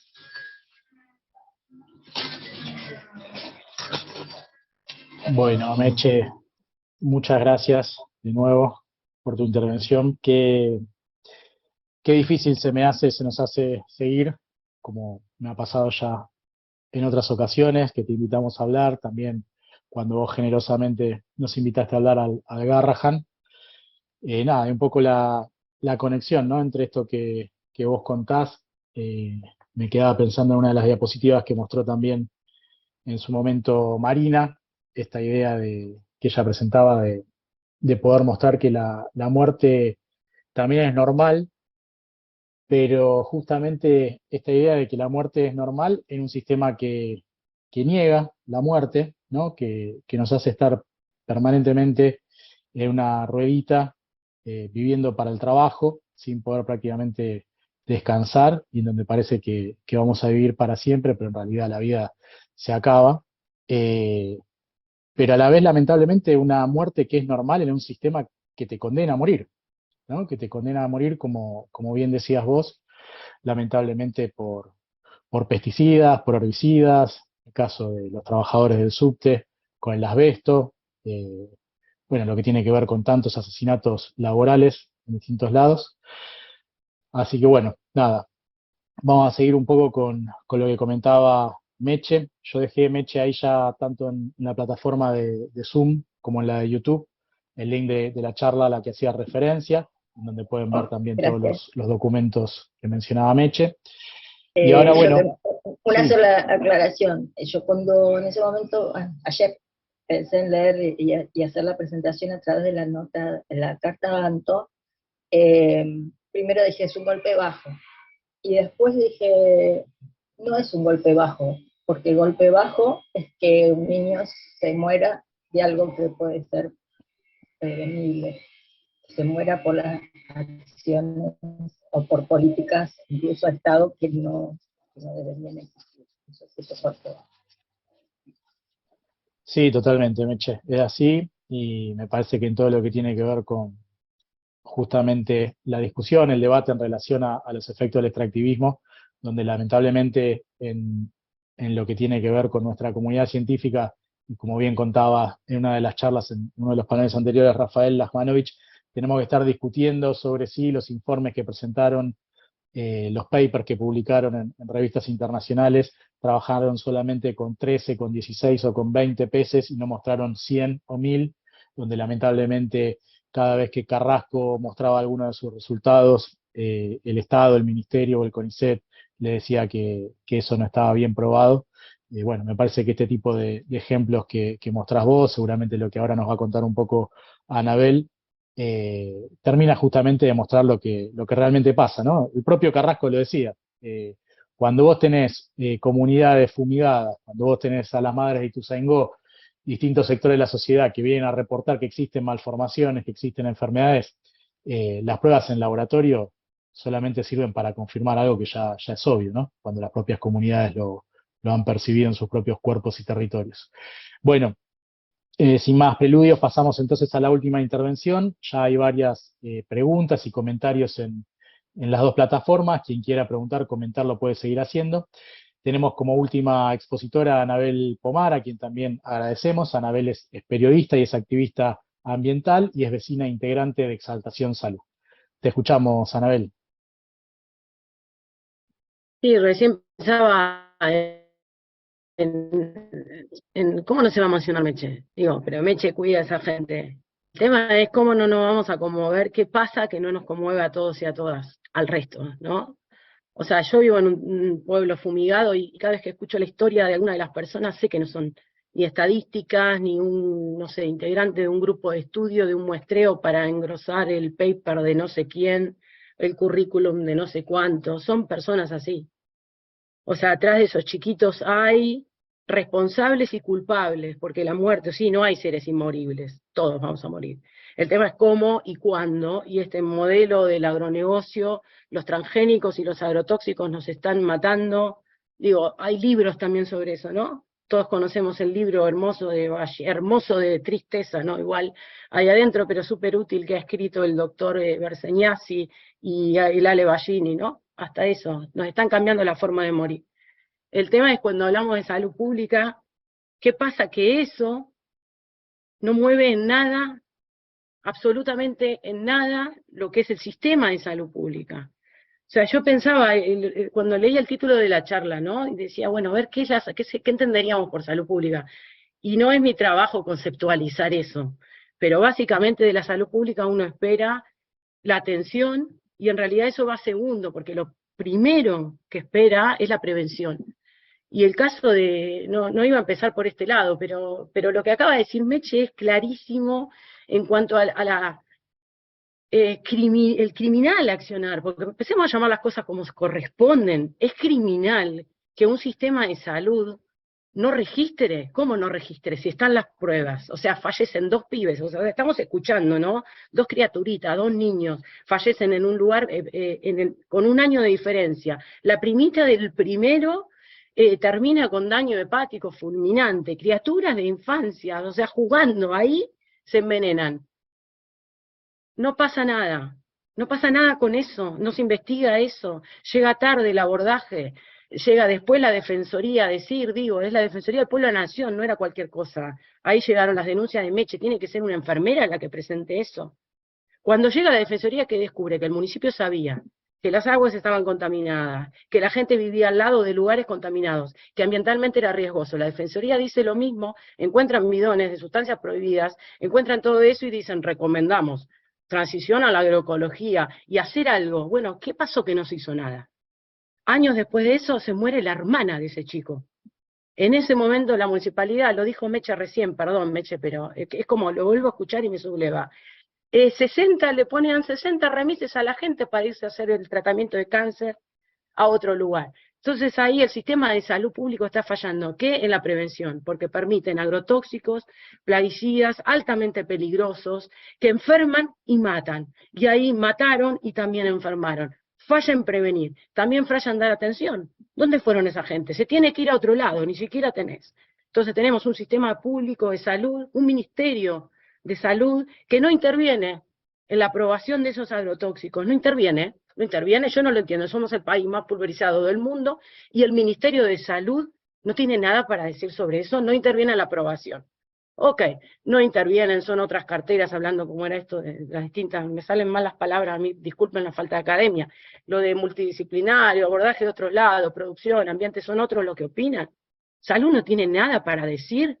En Argentina se utilizan 139 plaguicidas altamente peligrosos ya prohibidos en otro lado del mundo. Salud en serio no tiene nada para decir. O sea, es realmente criminal, por eso dije, vamos a llamar las cosas como son. Si esta chiquita cuando llega con cáncer, o sea, no tienen nada para decir los médicos que ya atendieron, el sistema de salud que ya atendió a su hermanito. O sea, ¿qué esperaban? Yo el otro día, bueno, hablando de ahí del Kili, ¿no? Que también falleció el hermanito de Anto, ¿no? Yo leí un documento y no lo podía creer, además soy periodista, yo vivo en un territorio fumigado, o sea que todo esto le pido disculpas porque me resuenan lugares donde me supera, porque yo también conozco las personas que enferman y mueren, ¿no? leí un documento en el cual se decía, había una recomendación dentro de lo que es el tratamiento, sin violar lo que es la privacidad del paciente, había una recomendación médica de atender y estudiar también a los hermanitos, porque lo que se sospechaba y lo que todo indicaba en ese momento es que era claramente una intoxicación de un lugar ampliamente pulverizado, ambientalmente complicado. ¿Qué pasó con eso?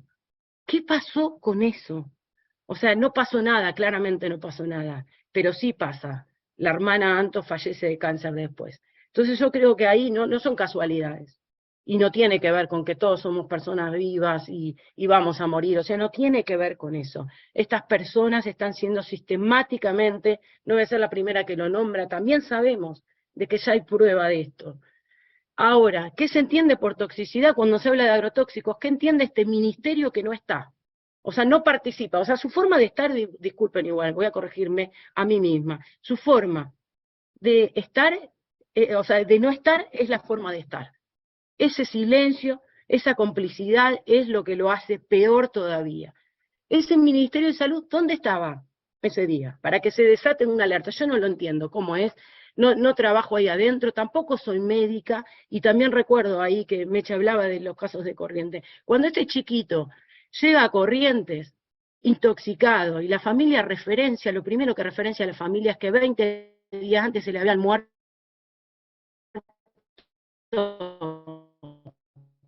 los pollos, viven en una zona ampliamente pulverizada, una zona hortícola, se le mueren los chanchos y las gallinas, eso cuenta la familia.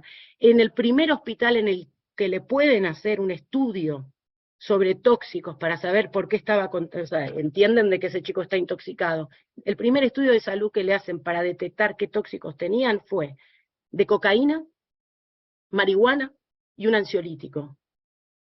Eso entiende como toxicidad el sistema de salud a la hora de atender a un paciente. Entonces, no están previniendo por un lado, porque permiten y dejan esos plaguicidas altamente peligrosos, siendo pulverizados, y no solo por las personas que viven cerca. Están en el agua, están en la lluvia, están en nuestros alimentos. Es decir, que todos y todas acá somos personas fumigadas, que eso también es algo que yo quería recalcar. Las personas directamente pulverizadas, claramente somos personas pulverizadas, pero todos y todas somos personas pulverizadas, somos personas fumigadas. Ahí fallan en prevenir, no previenen, no cuidan el agua. Pensaba en otra cosa, ¿qué agua estamos tomando? El Ministerio de Salud no tiene nada que decir de eso. Entiendo de que hay dependencias y códigos, cosas que se deciden en otros países, ¿no? También el códex, a cualquier cosa, todas las personas acá con tanto conocimiento me pueden corregir. Hay un códex alimentario que define los parámetros de a qué podemos llamar agua segura, ¿no? Con un capítulo específico, entonces le miden tóxicos a ese agua. ¿Qué plaguicida altamente peligroso utilizado en la actualidad? No estoy hablando de organoclorado del año del cohete, que encima se encuentran porque son persistentes, ¿no? 60 años después se encuentran. De los que se usan ahora en el campo, los que efectivamente se tiran en nuestras casas, los que efectivamente terminan en el río, ¿cuáles se controlan hoy? En un organismo oficial. Ninguno. Ninguno. Así como lo escuchan, ¿no?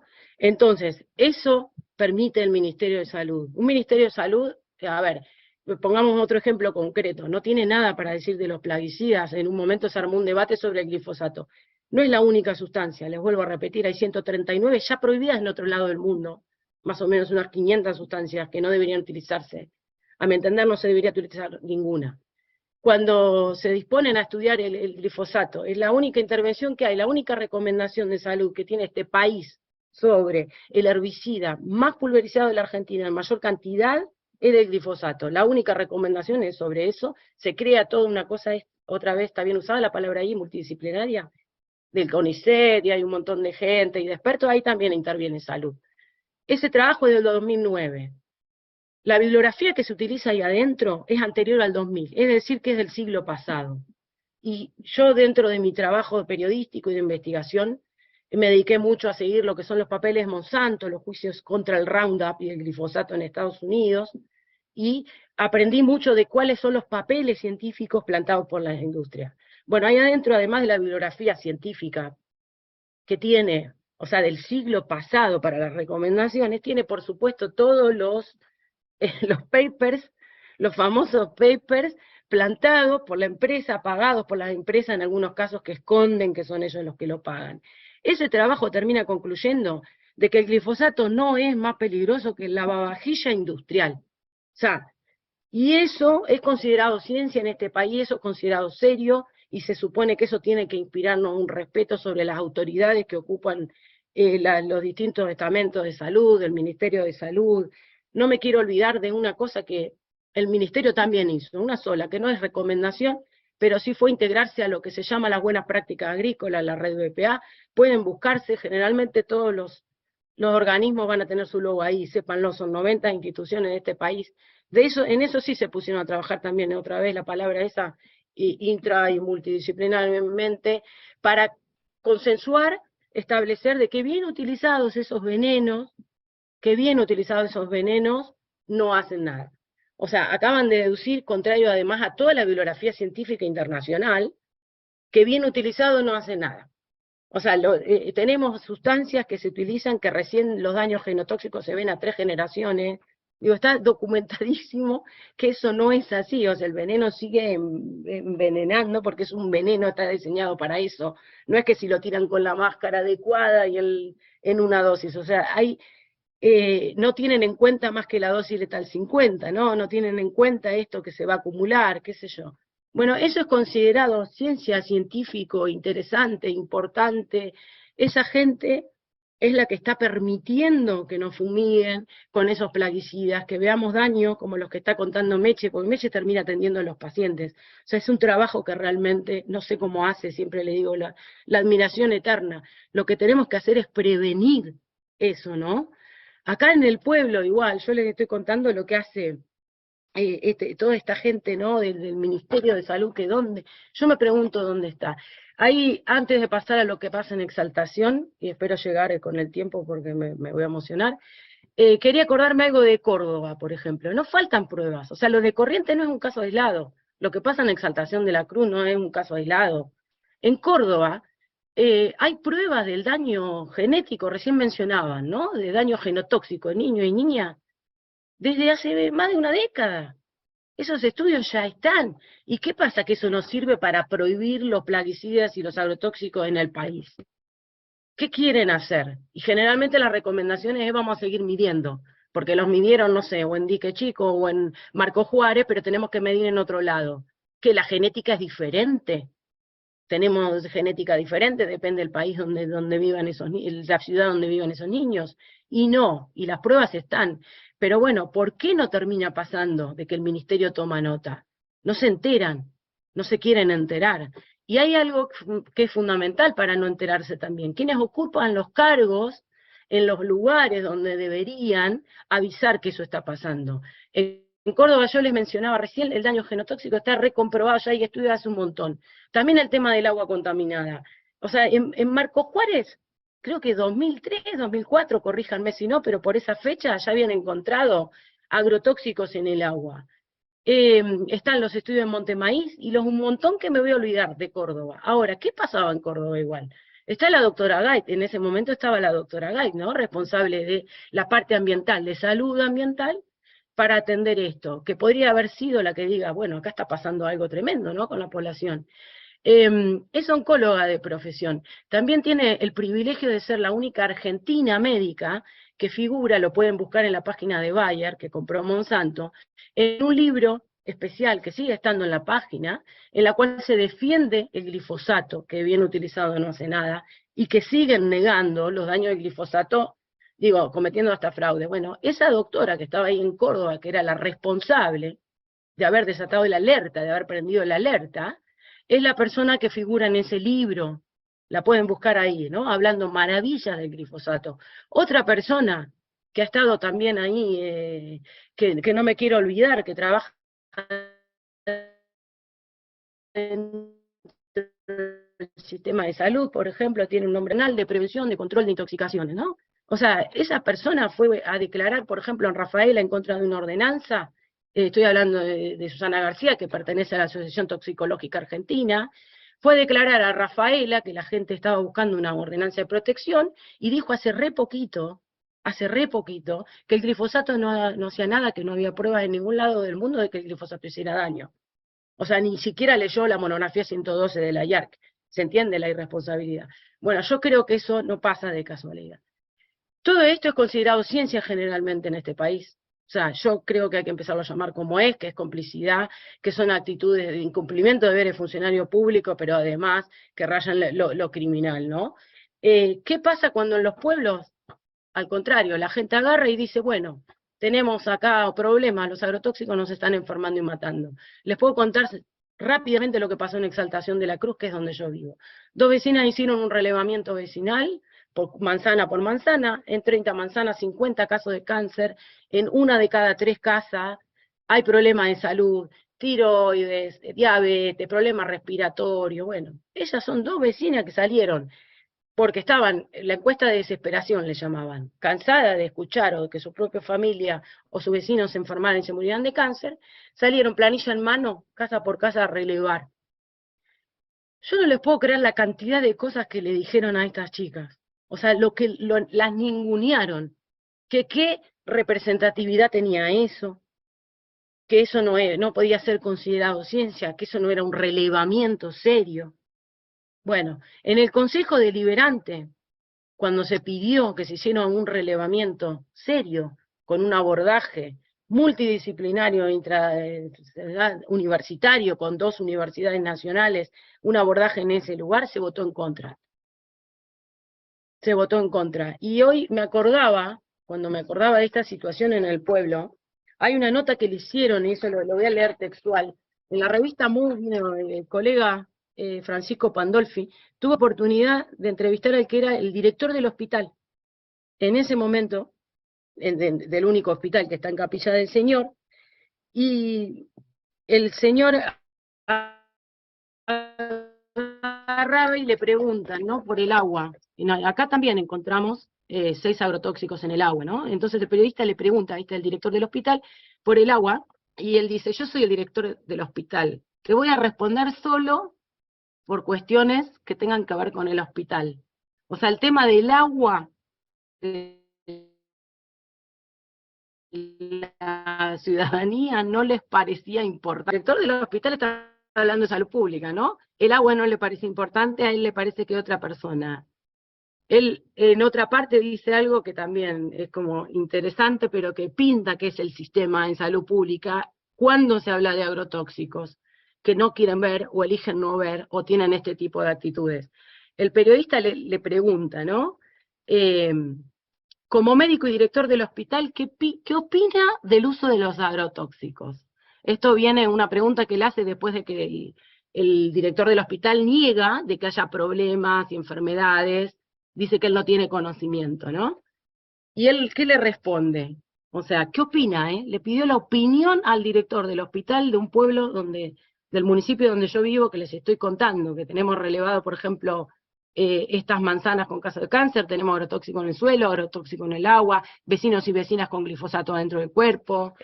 Y el director del hospital le dice, te respondo sin comentarios, no te voy a comentar, porque no sabés los problemas que tengo en el hospital como para andarme ocupando del tema de los agrotóxicos, que es muy importante, pero hay un área que se ocupa de eso y no es el hospital ni el director del hospital. O sea, el tema de agrotóxicos, acá en el pueblo se tendría que ocupar, ¿cuál sería el área? Producción, ¿no? Ambiente. Cuando se habla de agrotóxicos en general, todo el mundo apunta ¿a quién? Al Ministerio de Agricultura. Cuanto mucho a veces al Ministerio de Ambiente, ¿no? Bueno, ¿dónde está el Ministerio de Salud? En este caso, ¿dónde está? Les digo, cuando hablamos de salud pública y agrotóxicos, ¿dónde están? Ese no estar es su presencia. Y en este caso lo que están haciendo es dejándonos en esta situación en la que lo único que quieren, o sea, lo único que restaría, ¿qué sería? ¿Seguir contando enfermos? ¿Seguir contando muertos? ¿Seguir pidiéndole a los científicos, a las científicas que hagan papers para seguir demostrando los daños Me parece que no podemos ir de atrás, no podemos seguir en ese loop donde siempre vamos a estar atrás. Lo que hay que ir es concretamente exigir la prohibición completa de estos agrotóxicos, de estos plaguicidas, y producir en todo caso, desde la ciencia, y es mi invitación, humilde invitación, a todos y ustedes los que estén acá, que son investigadores, científicos que participan, producir cosas que realmente muevan a la acción, pero sobre todo cambien esta realidad, porque no tenemos tiempo. O sea, es un tiempo que le fue negado a muchos y a muchas de las personas que nosotros queremos y conocemos, y es un tiempo que no tenemos más. Y cierro con esto, que es que también nos involucra a todos y a todas esto de por qué yo sería, por ejemplo, víctima de la pulverización, víctima de fumigaciones, y ustedes no. Porque esos chiquitos de Corrientes serían víctimas de fumigaciones y nuestros propios hijos, sus hijos y sus hijas no, cuando ya sabemos de que en este país los agrotóxicos llegan por los alimentos, por el aire, por el agua. Así que los invito a todos y a todas a pasar a la acción, sumémonos en eso, es urgente, se nos va la vida real. Y creo que terminó el tiempo. Disculpen si fue desordenado, pero después de Meche fue lo que me salió. Muchísimas gracias, Anabel. No, clarísimo, y justo 20 minutos. Bueno, bien aparte esa denuncia, ese llamamiento, y nada, recuperando un poco también esas emociones, esas angustias, tristezas, enojos, un poco también esa idea de que hacer ciencia, trabajar en medicina, hacer periodismo, no es solamente trabajar con el cerebro, con la mente, la idea de recuperar justamente un poco en la clave de lo que también planteaba Sole al principio, la cuestión del cuerpo, de las emociones, ¿no? Bueno, nos quedan 20 minutos para el cierre. Lo que yo voy a hacer ahora es leer todo lo que apareció en YouTube y en Zoom. Hay preguntas y comentarios para todas, para cada una en particular. Yo leo todo y después cada cual hacemos una última rondita, en el mismo orden si quieren que arrancamos, para que cada cual comente, responda lo que le parezca bien o lo que pueda de las distintas preguntas y comentarios. Bueno, arranco por el YouTube. Jazmín comentaba: qué lujo de panel, todas mujeres que admiro. Susana, escuchando y aprendiendo, gracias. Hay preguntas seguramente Alexis desde Idioma Difuso Argentina. Las obras sociales contemplan un doctor o acompañante paliativista, pero no la interdisciplinariedad del equipo, inclusive si lo solicita el médico paliativista. Susana pregunta: ¿difunden estas experiencias en otros municipios en relación, creo, a lo que comentaba Marina, o no sé si era en la parte de Meche? Valeria, abrazo grande desde Necochea, un lujo escucharlas, qué hermosa la articulación entre lo que comentó Soledad sobre la necesidad de profundizar la red humana e interespecie, y también Valeria, y las múltiples formas de saberes y la experiencia de trabajo con cannabis medicinal que contó Marina, y esas relaciones humanos, disciplinas, prácticas, plantas. Esperanzador. Silvia dice: Meche, te digo que estás haciendo mucho más de lo que crees, desde el área asistencial estás ocupando de la enfermería comunitaria. Moira dice: abrazo a todo el panel, luchadores que no bajan los brazos ante las complicidades y la perversidad de los que se enriquecen a costa de la salud de los pueblos. Gracias a estas enormes personas por su generosidad y su lucha. Susana dice: tremenda carta, en referencia a la carta Anto. Cada vez que la escucho vuelvo la bronca que se transforma en ganas de seguir luchando para cambiar la realidad. Francisco comenta en sintonía que heavy. Y del lado del Zoom, Nicolás pregunta, dice Soledad, pero después se extiende también esta pregunta para Anabel: ¿cómo pensás que se puede romper ese código de complicidad entre el poder político, el académico y el de los medios de comunicación hegemónicos, que sostienen lógicas que permiten justificar o legitimar lo que se define como prioritario, lo que define, perdón, como prioritario el poder económico, para incrementar sus propias ganancias, pero que se presentan como para el bien común? A Marina también, Nicolás: re interesante la perspectiva de ustedes. A mí me interesaría conocer, en su experiencia con sus proyectos transdisciplinarios y de salud no hegemónica, cuáles son las limitaciones concretas que encuentran en la interacción con las instituciones. Algunas las mencionaste, pero si podés profundizar. Claudio le dice a Marina: en Uruguay, si uno no es usuario registrado como productor, no hay acceso a análisis de laboratorio, como para poder certificar la cualidad y calidad del producto. ¿Cómo hacen ustedes para estandarizar, conocer perfiles y concentraciones de cannabinoides y terpenos, por ejemplo, sus productos? Nicolás dice, tremendo lo que contás, Meche, es sabido por todos nosotros, pero cuando se corporaliza esta situación duele lisa y llanamente. ¿Cómo hacemos para que el dolor se propague tanto que la gente ya no tolere más estos crímenes corporativos bajo la complicidad del Estado? En relación a lo que comenta Anabel, solo comentar que sustancias menos tóxicas requieren un montón de aprobaciones formales para ser usadas en experimentos controlados en laboratorios. Sin embargo, los agrotóxicos, categorizados como peligrosos, son de venta libre. Claramente hay una doble vara a favor del comercio de las empresas que producen estos paquetes tecnológicos y de los productores que los usan para aumentar sus ganancias. Esto evidencia el compromiso del Estado en garantizar esta situación, no solo negando las evidencias científicas que demuestran cómo afectan a la salud, sino también buscando evitar siquiera una reglamentación de su uso. Claudio dice, bravo Anabel, gracias, muy buenas todas las intervenciones. Bueno, ahí cierro con lo que había hasta acá en Zoom y en YouTube. Arrancamos por Sole, como para recuperar alguna de esas preguntas o comentarios, y luego seguimos en el mismo orden de antes, Marina, Meche, Anabel. Bueno, la que quedó en en mi cerebro es la de cómo se puede romper como esta complicidad, ¿no?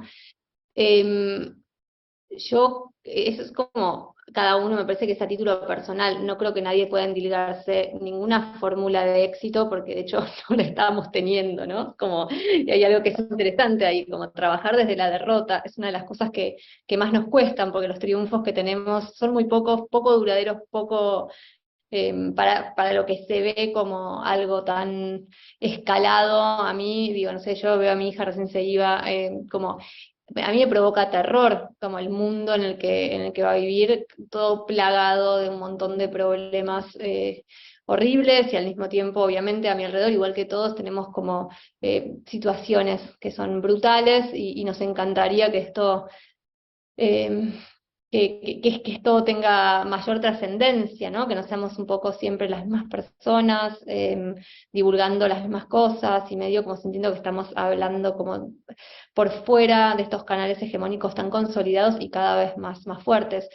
Yo creo en el trabajo desde la derrota, como creo en el trabajo desde estos lugares, como la derrota también como un espacio como de más, que permite mayor sensibilidad, mayor escucha, mayor permeabilidad también, ¿no? No creo en esa posibilidad, más allá, sí creo en la denuncia, creo en las investigaciones, sí creo en poner en escena, por supuesto, todo lo que está mal, pero no creo que vaya a haber un mayor éxito. Digo, o sea, lo que vamos viendo es que nos estamos extremando cada vez más hacia la derecha, o sea, alcanza con ir, no sé, andando por las rutas nacionales para ver los carteles y cómo el agronegocio va conformándose cada vez un poder más consolidado en los espacios de poder formal o los que pensamos como gobierno. Entonces, la verdad es que no veo que haya que vayamos a sacar una fórmula de éxito. Solo creo en el trabajo desde estos márgenes, desde estos bordes y desde estos lugares en donde podamos ir encontrando a través de historias, a través de ponerle la cara a quienes están padeciendo, a través de sacarlo de los tecnicismos y justamente sacarlo de estas trampas que son la escuchaba Meche, la escuchaba Anabel, como es como una trampa perfecta el estar contrarrestando información con información. Lo padeció Andrés Carrasco, lo padecen todos, no es que hay alguien que no lo va a padecer. Es brutal cómo se exige eso, volviendo al principio, esta idea desde la colonialidad del saber no hay lugar para que eso permee, no va a haber, porque los lugares de legitimidad y los lugares de denunciación de lo que se supone que es verdad, no están abiertos a que haya contrapruebas, a que haya eso. Entonces, a mí me parece que lo que hay que crear son nuevas narrativas, y las nuevas narrativas realmente se van haciendo desde muchas historias tristes, desde muchas historias en donde hay espacios de encuentro y de tejido de comunidad, como tanto ha pasado en la lucha contra los agrotóxicos, por ejemplo, ¿no? Cómo se han encontrado personas que en respuesta junto con los territorios han logrado cambiar las dinámicas de esos lugares. Hay ejemplos muy hermosos. O sea, yo creo realmente en que entre todos lo que tenemos que encontrar es la construcción de nuevas narrativas para ir haciendo una transformación posible, colectiva, como siempre las transformaciones se han dado, nunca son desde los estratos de poder, sino que siempre son desde abajo, nunca son desde los ministerios, sino que siempre desde la calle. Es así como se ha construido. Me parece que mientras nos sigamos como buscando, ahí estamos encontrándonos en un lugar donde no está habilitado nada, ni para los argumentos, ni para la honestidad, es todo un lugar, realmente, lo digo, está todo construido para entramparnos. Perder nuestro tiempo ahí, a mí me parece que no está bueno. O sea, sin dejar de denunciar, yo estoy cada vez más abocada a eso, a la construcción de nuevas narrativas donde se pongan de verdad, genuina y honestamente, nuestras sensibilidades, nuestras cabezas, nuestras inteligencias y la capacidad de creación colectiva al servicio de crear pequeños resquicios en los espacios habitados por la derrota total para que florezcan otras cosas. Gracias, Sole. Mari. Bien. Bueno, un poco en la línea de todo lo que se fue diciendo en la mesa, quería aclarar obviamente que cuando hablamos de la normalidad de la muerte en cuidados paliativos, yo me dedico a cuidados paliativos de personas adultas, y claramente no pensamos en la normalidad de la muerte por intoxicación, que es, o sea, definitivamente las causas ambientales han modificado las enfermedades y las causas de muerte definitivamente, ¿no? Y me parece que un poco en esta línea también yo pienso que primero hay que ser activistas, definitivamente, y después hay que pensar otros modelos de salud, porque yo coincido, o sea, así como existe como sistema, el sistema de salud no funciona, es un sistema que es asistencialista, que va a tapar la urgencia o una enfermedad sumamente grave con unos costos además altísimos, que además sabemos los intereses de las farmacéuticas que hay detrás de las quimioterapias y de los anticuerpos monoclonales, y cada vez pareciera que la cura a este problema del cáncer es una nueva molécula que sale cientos de miles de dólares y no, como decían antes las compañeras, evitar la exposición a agrotóxicos. Entonces, o a otros factores ambientales que obviamente nos están destruyendo. Entonces, bueno, en ese sentido también yo creo que está bueno pensar en otros modelos de salud, donde seamos activistas, donde la prevención sea fundamental, donde se trabaje con la comunidad. Yo soy de Necochea, así que conozco bien la problemática del agronegocio. Mi familia, mi hermana y mi mamá son activistas socioambientales. Me parece, y en San Vicente es otro pueblo obviamente fumigado, y me parece que estas maneras de pensar modelos de salud que son horizontales, donde participan, donde las personas en el ámbito de cannabis, que es de lo que vine a hablar, cultivan en su casa y conocen los riesgos de los agrotóxicos y eligen no utilizarlos, y no se le da lugar al agronegocio, que obviamente está pujante tratando de hacerse cargo y de tener el control del cannabis medicinal. Nada, me parece que es una manera obviamente también de... No respondo a las preguntas que me habían hecho, que lo podemos hacer en otro momento, pero para seguir en la línea de lo que estamos hablando. Así que bueno, muchas gracias por la invitación y me llevo un montón de cosas de la mesa. Gracias, Mari. Pasamos a la palabra de Meche.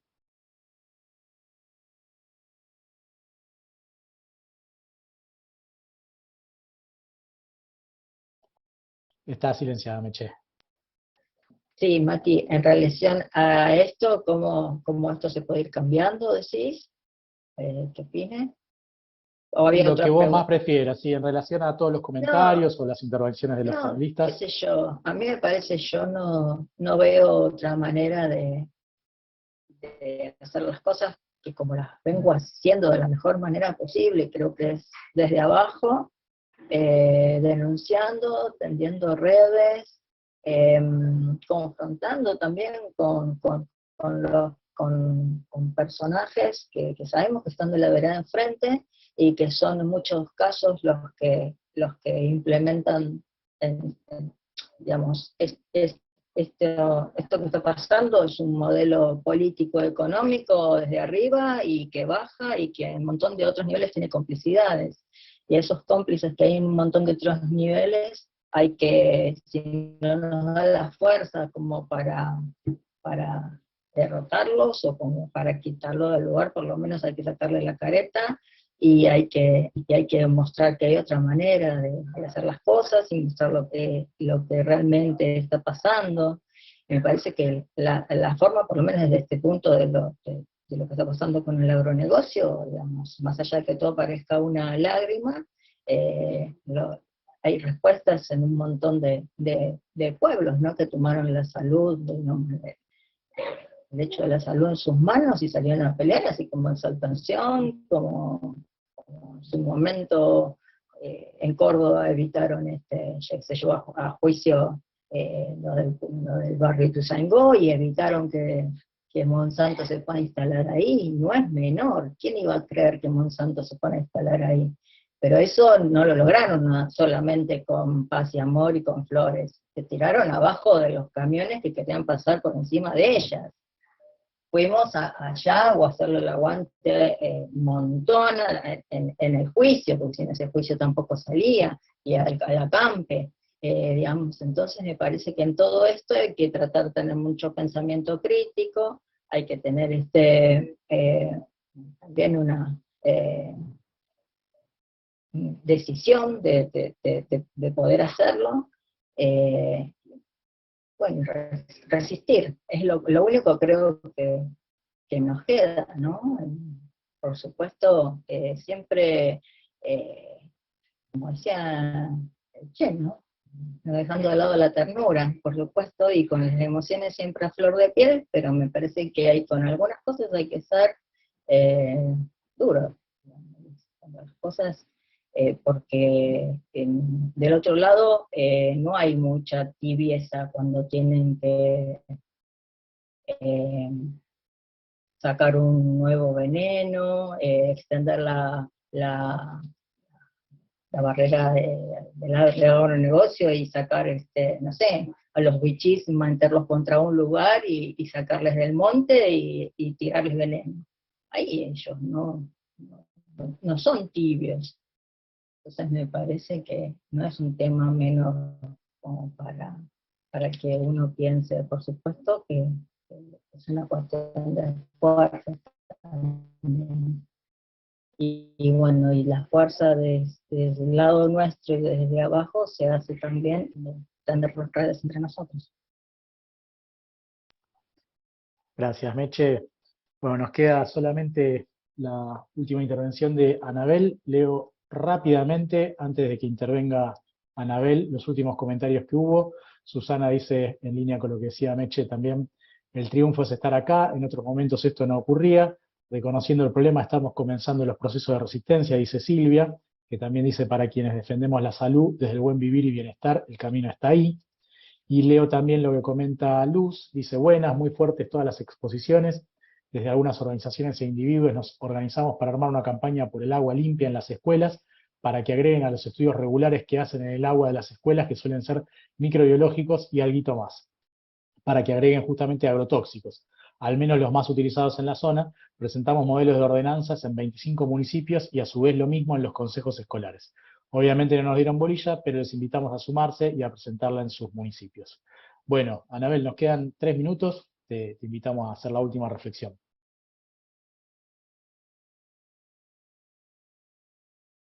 Tenía 3 minutos para cambiar la historia y dar esa respuesta, o sea, era maravilloso, y era rápido.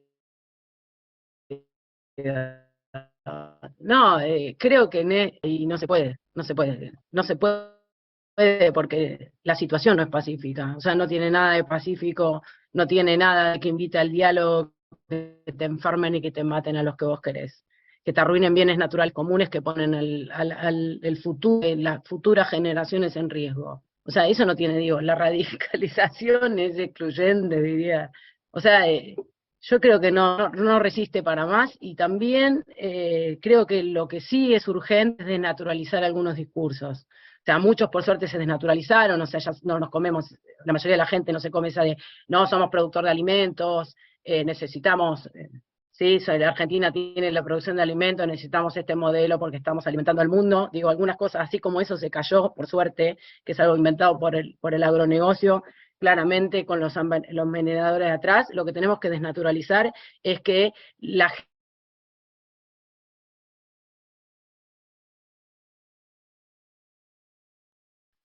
Se te cortó ahí, Anabel. No fuimos nosotros por haber llegado a la una, ¿eh? Creo que se le cortó a Anabel la conexión. en Ahí décadas volvió. de no usar agrotóxicos en el suelo. Entonces me parece que la salida, obviamente, es la agroecología, eso es agricultura, el resto no es agricultura. Desnaturalicemos a qué le estamos llamando agricultura, eso solo. Bueno, muchísimas gracias, infinitas gracias a las cuatro por haber participado y por las reflexiones. Buenísimas todas las intervenciones, durísimas también, pero bueno, nos ayudan a comprometernos un poquito más justamente con tratar de transformar un poco esta triste realidad. Bueno, quedan todavía sesiones, quedan paneles en el día de hoy, en el día de mañana. Las y los invitamos a seguir participando, y también a la última actividad, que va a ser presencial el día de mañana a las 6 de la tarde, con la proyección de la peli, el documental sobre Oscar Barsaski, y bueno, con las palabras de cierre y del brindis. Sin más, agradecerles a todas, todos, y nos estamos viendo. Hasta la próxima. Gracias. Gracias.